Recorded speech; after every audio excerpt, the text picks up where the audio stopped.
L'émission Chasse aux maniaques est une présentation des marchands Pro Nature et des concessionnaires GMC du Québec.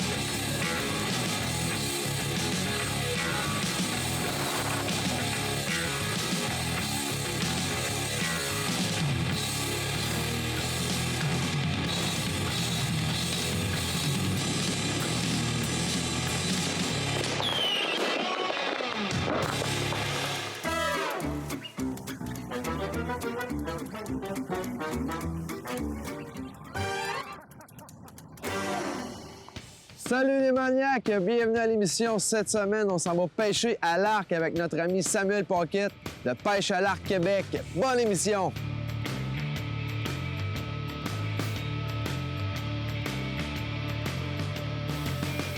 Bon, ben salut, moi c'est Sam de Pêche à l'arc Québec. La pêche a commencé peut-être il y a 2 semaines. Là, je vais t'appeler vraiment dans le pic, mais là, lui, il était à l'ours, fait que il était pas sûr pantoute de pouvoir se déplacer. Fait que là, j'ai forcé à la note.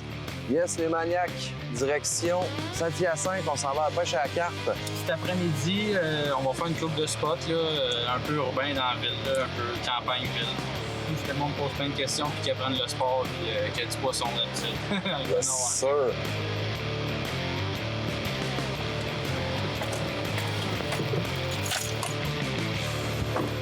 Tout le monde sait qu'on tripe bien raide sur ce genre de pêche. D'ailleurs, vous avez vu ça, depuis une couple d'années, on en fait. On est allé au Texas même, aller faire une pêche là-bas, miraculeuse.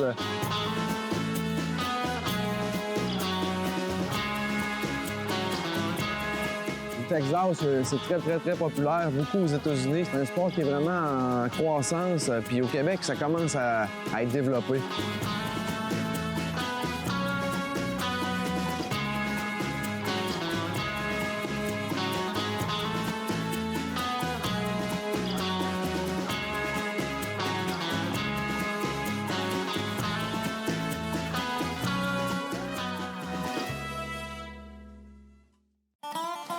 Dans le fond, tu le passes, tu mets n'importe quel doigt, tu le flippes de même, tu vas chercher ta pointe. OK. La barre était quand même assez haute parce que quand on est allé au Texas, on a tiré un épisosté osseux, record. J'ai pogné le record du lac cette soirée-là. Puis on a pogné aussi un épisosté alligator d'à peu près 6 pieds. C'est des gros poissons. Normalement, le bow fishing, ça se fait en bateau la nuit avec des spots. Et Sam, il a aussi développé un produit que tu t'en vas dans la rivière, puis t'es vois, puis t'es shot. Yeah! Au début, je pense qu'il était sceptique un peu. Fait qu'on a commencé ça, le premier spot, c'était sur le haut d'un pont. Là, on attendait le Chinois dans le fond, fait que le temps qu'on était là, ben, il y avait du poisson, c'était fou. Ah!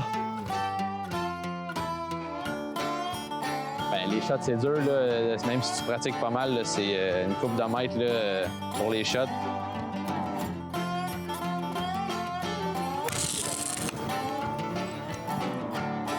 Je pense que j'ai pas assez de pression dans mon arc. Hey, c'est pas facile, man. On est à peu près à 20 pieds. C'est des shots de 20 pieds pareil. Faut savoir, quand tu fais du bow fishing, il faut que tu calcules que quand tu vois le poisson dans l'eau, avec l'eau, ça fausse un peu la vision. Fait que dans le fond, quand tu vois un poisson, ben, il faut que tu tires 4 pouces en dessous pour être capable de le pogner. Où ça? Ça va pas. OK, ouais, je la vois.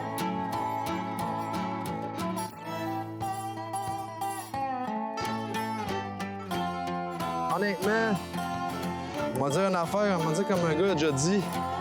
Il dit, la journée que tu arrêtes de blâmer ton équipement, c'est là que tu deviens un meilleur chasseur. Je pense que le problème, c'est vraiment moi.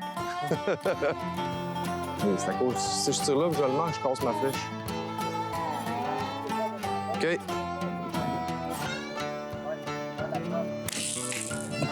Ouch! Je vais aller chercher une autre flèche. On tire, t'es vois faire la banane, puis ils repartent. On est quand même pas mal habitués, puis on les pogne pas à toutes les shots. On a eu du fun pareil à prendre des tirs, puis ça, c'est un petit réchauffement de la journée. Là. Comme de belle, j'ai aidé le Chinois porte-bonheur. Aussitôt que je suis arrivé, les gars ils ont réussi à taper un beau l'épisode style. Et Check, tu vois-tu là? Ah, le Chinois est arrivé, puis Tox en a pogné un, c'était le porte-bonheur. Yeah!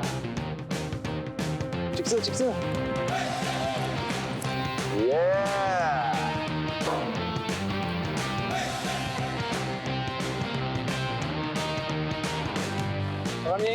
Premier de la saison pour nous autres. Hey, c'est pas facile. Ben sérieux, moi, c'est la première fois que je faisais ça aussi loin. C'est des bonnes shots. Bien souvent, on les touchait puis ça crissait dessus, mais toi, t'as fait une belle shot, un méchant beau. Chinois une porte-chance, Chinois Morin. Ensuite de ça, on est descendu à l'autre place, un autre petit spot plus proche. C'est vraiment cool. Il faisait chaud, il y avait du vent un peu, une chance parce qu'il faisait 36. Les poissons, ben c'est ça qui aide aussi à la chaleur. C'est ça qui a fait que ça tout a décollé. Puis là, il y en avait pas mal. Fait que là, on s'est gâté un peu. On a fait des belles images. On avait bien du fun dans les rapides, là. On les voyait monter, là. Ils montaient à coups de 4-5. Il y en avait des beaux, des petits. On sélectionnait quand même pour avoir des beaux trophées, là.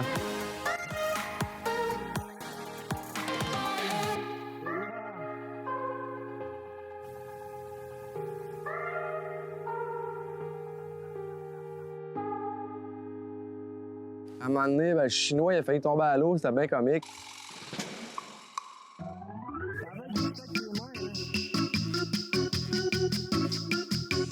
Je sais pas comment il a fait, il a tiré, puis il s'est pogné, puis sur l'arc, la genre de l'eau, puis s'est défaite.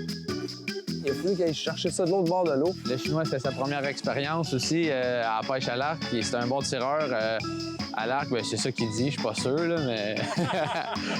Quand le Chinois il tirait, ça lâchait, la flèche partait. En tout cas, on a bien ri avec ça. Un petit peu plus tard, ben là, j'ai commencé à repiger comment faire parce que j'étais un peu rouillé.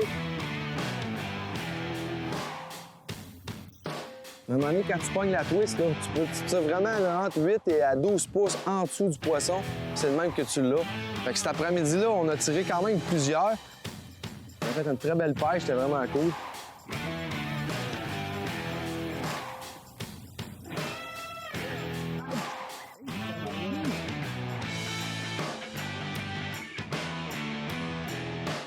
C'est de la pêche à vue, c'est vraiment hot, là. Faut que tu trouves tes poissons avant, puis c'est ça qui était cool. C'était la première fois que je faisais ça de jour, premièrement, puis c'était la première fois que je faisais ça à pied dans la rivière, comme ça, c'était bien, bien cool. On capotait. Même moi, j'avais jamais vu ça, du poisson de même. Je sais pas si c'est à cause qu'il ventait. Tout le poisson est rentré pour manger là, ou en tout cas, d'habitude, il y en a, mais jamais autant que ça. On a fait une super belle pêche à pied. T'es pas obligé d'avoir un bateau pour faire des belles pêches, là. Il y a plein de spots, là, toutes les petites rivières qui sortent du fleuve, là, surtout au début de saison, c'est super bon. Il y en a partout. L'eau qui déborde d'un champ, d'un bord de champ dans le bois, là, ça, c'est des spots que c'est immanquable. Il y a tout le temps de la carpe. Là. Puis l'équipement, t'es pas obligé d'avoir un arc à 1000$ pour pêcher à carpe. Si vous voulez avoir plus d'informations, où acheter votre équipement, checker avec nous, on vous référer dans les boutiques Pro Nature. Il y a plusieurs personnes, il y a plusieurs boutiques qui ont de l'équipement pour ça. On va faire ça. C'est ça, Chine. Merci, Sam. C'est vraiment cool. Fait que ça a été notre warm-up, on pourrait dire. On va aller réparer notre équipement, il faut aller aiguiser nos pointes parce que dans la rivière, demain, on pique des roches. On va aiguiser nos pointes, puis après la pause, on vous revient avec de l'action encore mur à mur. Ce bloc technique est une présentation des marchands Pro Nature. Cette semaine, à la capsule Pro Nature Nouveauté, je vous présente une nouvelle sorte de serviette très compacte et très pratique pour les chasseurs, pêcheurs ou randonneurs. À la chasse, à la pêche ou en camping, on a toujours besoin de s'essuyer les mains. On a toujours besoin de linge ou de serviettes. Pro Nature a mis sur le marché des serviettes ultra compactes. Ça vient en kit de 3. Quand on les déplie, ça vient de 22 pouces de large par 12 pouces. C'est une petite serviette qui est très pratique. Et puis, ce qui est le fun, c'est que c'est compact. Fait qu'on peut laisser ça dans notre poche de sort. On peut mettre ça dans notre sac à dos de chasse, dans le cateau, dans le coffre à gants, dans le coffre à pêche. Plusieurs choses qu'on peut faire avec ça. C'est quand même assez résistant. C'est en camping, exemple, ou à chasse, on a besoin d'un filtre à café. On peut l'utiliser. On peut l'utiliser comme bandeau, comme pansement, tout simplement une serviette pour s'essuyer les mains quand on est vissé à notre gibier. Très pratique, portatif, ça vient en kit de 3. Là-dessus, vos magasins Pro Nature vous souhaitent une bonne saison.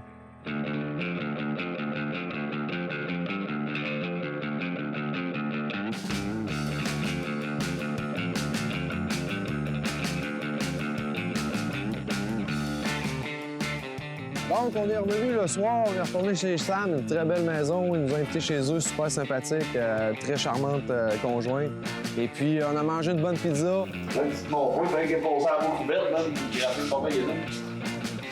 Justement, on était en train de souper, puis là, Sam checkait un peu la météo, les vents et tout, puis c'était comme incertain qu'on peut faire vraiment une bonne sortie parce qu'il y avait vraiment, mais vraiment beaucoup de vent. Normalement, le vent casse le soir, mais là, on aurait dit que ça n'avait pas envie de casser. Puis on est allé pareil. Quand on est arrivé sur le bord de l'eau, c'était incroyable. Il ventait vraiment beaucoup. Il y avait vraiment beaucoup de vagues. On a décidé de faire nos téméraires et d'embarquer pareil à l'eau. C'était quand même une pas si pire de belle aventure quand on a embarqué. Ça brossait un peu dans le bateau. Il y avait beaucoup de vagues.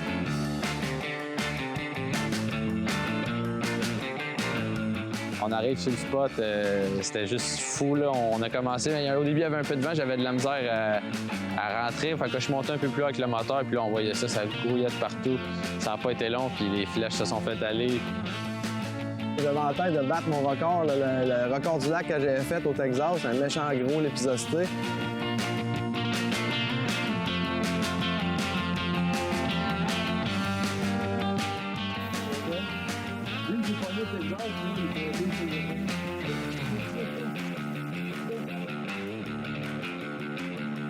À la pêche à l'arc, il y a vraiment de l'ajustement dans le tir, là. Même si t'es habitué, il faut vraiment, c'est la pratique, puis à force de tirer des flèches.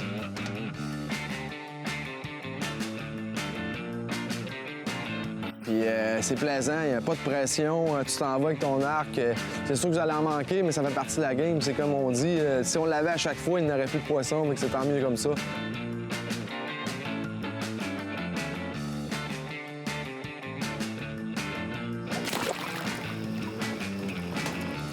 L'objectif de la soirée, c'était pas compliqué, c'était qu'on se tape une coupe de l'épisosité puis essayer de se pogner des belles cartes. Ça a vraiment été le cas. Des l'épisosité, il y en avait à profusion. T'sais, on est tous des chasseurs, puis on regarde tout le vital, puis on tire là, mais c'est pas ça qu'il faut faire. Tu regardes ton poisson, puis tu descends un pied à côté pour tirer. Fait que j'ai manqué vraiment beaucoup de poissons que je pognais pas à cause de ça. Un coup que je me suis rentré ça dans la tête, ben là, c'était plus facile de faire des belles chutes. Il y avait un autre niveau de difficulté qui était quand même élevé, c'était le fait que tu pêches à vue. Fait que tu sais, t'as pas le droit à toutes les espèces de poissons.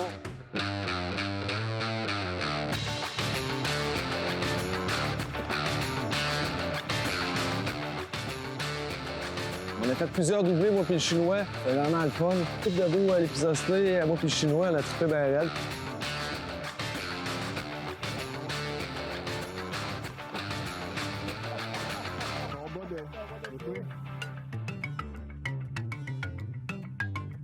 On s'est mis à avoir vraiment beaucoup de poissons. Ça arrêtait pas, c'était complètement malade. Là. Même Sam, il disait que, encore une fois, que c'était du jamais vu, ou presque.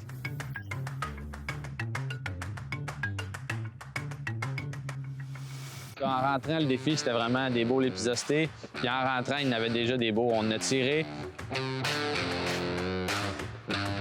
Il y a plein d'espèces qu'on peut pêcher, il y a plein d'espèces qu'on ne peut pas pêcher. Il faut regarder la réglementation. Je sais que la chigan, on a le droit, brochet, on a le droit, mosquée, on n'a pas le droit, doré, on n'a pas le droit à cause de la limite de taille. Là, la glace était cassée, fait que on va monter un peu plus haut. Il y a des belles cartes, c'est sûr. En arrivant en haut, ben, on a tiré, on a manqué une coupe, mais c'était vraiment de s'ajuster. Après ça s'est mis à bien tirer, puis on a pogné pas mal. Nous, on visait principalement cartes communes. On avait aussi la carpe allemande puis l'épisosité. Quelques personnes parlent, là, tu t'en vas, là, puis tu vois ça arriver, là, puis t'entends les sons des grenouilles, des crapauds, des warons, puis là, tu t'en vas, puis tu sais, il se passe rien, mais t'arrives dans l'eau, puis tu vois passer l'épisosité, à un moment donné, tu vois les grosses carpes.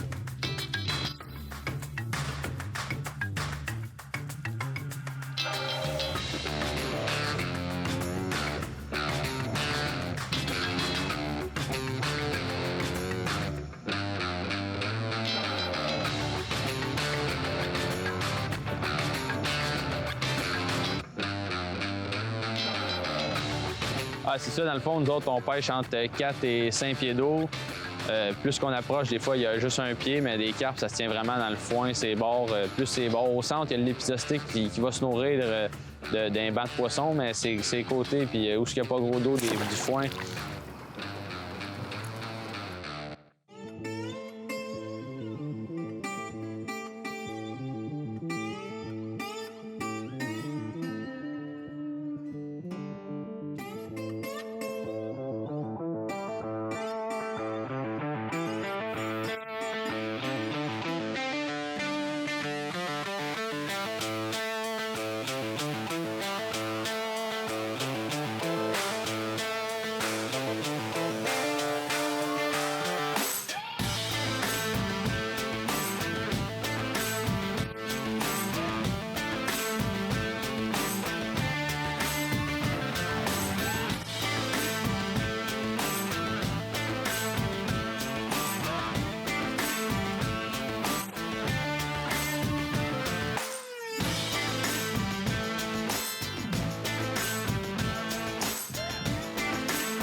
Bon, salut les maniaques. Aujourd'hui, je vais vous présenter une recette de fish and chip qui peut être faite avec n'importe quel poisson blanc. Là, aujourd'hui, on a décidé de prendre la carpe. C'est un poisson qui se tient dans les eaux peu profondes, fait qu'ils peuvent avoir des fois des vers. Pendant qu'on apprête le poisson, on met du citron ou du sel sur notre planche à découper. Le citron ou le sel va faire évacuer les parasites ou les vers qu'ils pourraient avoir dans le poisson. La façon dont on a décidé de le travailler aujourd'hui, c'est en fish and chip. On a paré le poisson, on a fait des filets avec le poisson. Donc, on prend le poisson, on le farine. Après, on fait une pâte à frire. Donc, on a la farine, poudre d'ail, poudre d'oignon, paprika fumé, poudre de chili et de l'origan, une bière complète. On le met dans la pâte à frire, on le met jaune comme il faut, on le trempe jusqu'à temps qu'il soit enduit complètement. On le trempe tranquillement dans la friteuse, justement, là, pas le lancer dans le fond de la friteuse, sinon il colle au fond. L'huile à 375-400, assez chaude, le plus chaud possible. De toute façon, en mettant le poisson à l'intérieur, ça va faire baisser la température. L'huile canola, c'est très bon. Prenez pas des huiles d'olive. L'huile d'olive, ça brûle à plus basse température. Donc, prenez une huile qui peut chauffer à plus haute température. Puis là, ici, on a le fameux fish and chip. On sort ça avec une petite salade de choux puis des frites. Puis on accompagne ça toujours d'une chasse aux maniaques. C'est l'accord parfait. Cheers, les maniaques!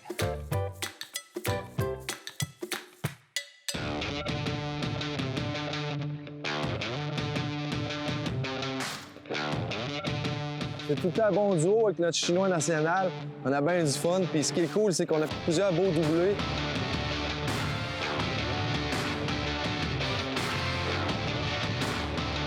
Ben moi, j'ai le bateau avec une plateforme toute des LED, un moteur pour aller dans à peu près 1 pied d'eau. Le bateau, c'est 16 pieds de long.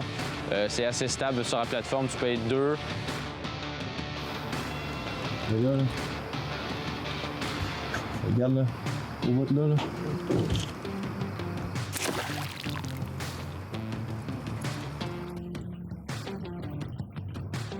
Puis après ça, ben, on est allé dans un secteur plus tranquille où il y avait de la carpe, c'était un peu moins creux avec beaucoup d'algues. Sam, il savait que c'était un spot où il était supposé d'avoir de la carpe. C'était une place où il y avait beaucoup d'algues puis du fond qui poussait dans l'eau. Fait que là, on est arrivé, il dit on va essayer de faire ça subtil un peu, s'approcher que le bateau, d'arrêter les moteurs puis tout, puis de se laisser descendre.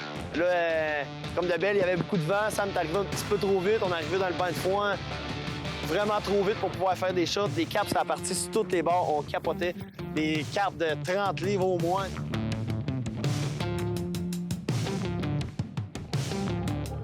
Fait que là, dans la baie de foin, c'est ça, j'ai dit, je vais refaire le tour de même. Puis là, Chinois puis Matt voyaient ça, la grosse en avant. C'est souvent là qu'ils sont les grosses. Les deux, ils se craignent. Les deux tac-tac dedans, c'était juste trop fou, là.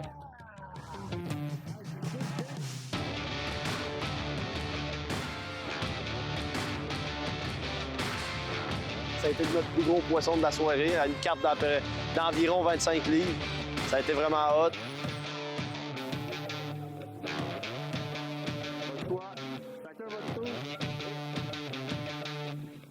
On a fait une super belle soirée comme ça. Puis le service de guide à Sam Pocket, sérieusement, professionnel au bout. Les gars, super gentils, super sympathiques. Ils nous apprennent plein de techniques, ils nous apprennent plein de choses sur la faune et la flore, où est-ce qu'on va. Il y a plusieurs scénarios à vous offrir, des chasses de jour, des chasses de nuit. On marcher dans la rivière, il y a d'autres places qui ont des genres de turbines qui vont sur le bord ou des genres de quais de ciment. Il y a plein d'endroits qu'il y a découvert, qu'il y a de la carpe. C'est plaisant de faire ce genre de chasse-là. Et puis, ça a été super le fun. Si vous voulez avoir de l'information, regardez un générique. Toutes les informations de Sam Pocket sont là. Il reste quelques places encore pour cette saison. Réservez tôt parce que ces places s'envolent rapidement.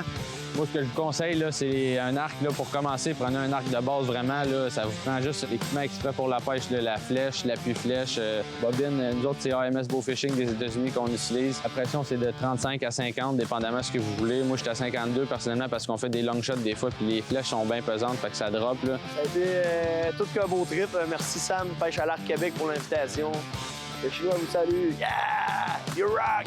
Merci à Sam pour nous avoir invités. Merci à sa blonde de nous avoir tout préparé nos lits. Tout était merveilleux. Merci beaucoup. Et puis, j'espère cet été, je vais avoir la chance de retourner à la pêche à l'arc. C'est vraiment un beau sport.